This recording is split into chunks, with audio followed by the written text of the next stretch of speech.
Hey everybody. A little while ago, I decided to do a series of short videos called "This Is a Song I Wrote," just kind of briefly touching on some of the songs that Confusionaires have been playing live for the last 8 years.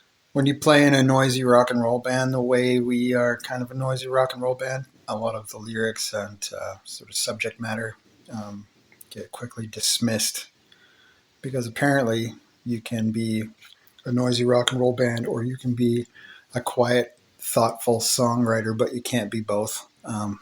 So, here to sort of dispel that myth a little bit, and wanted to talk about one of the first songs anybody ever heard from us. It's called "You Know I'm Right."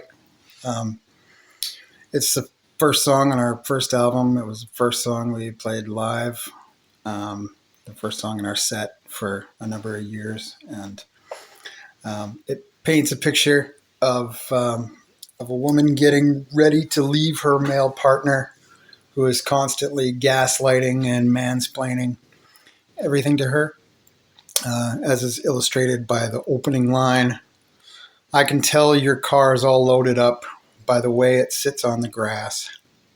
Your shocks are all worn out and tend to sag under the weight of a full tank of gas."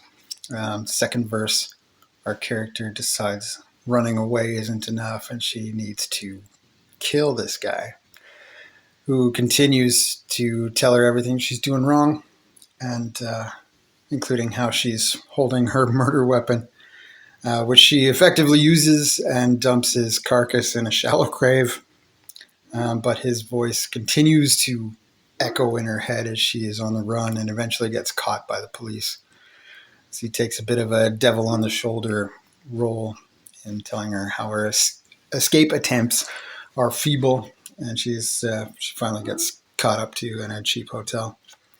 The song itself is sort of meant to be part macabre, part humorous, kind of a Alfred Hitchcock method of storytelling.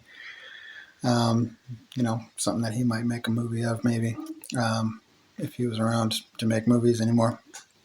But anyway, that's a song I wrote, and here is that song right here.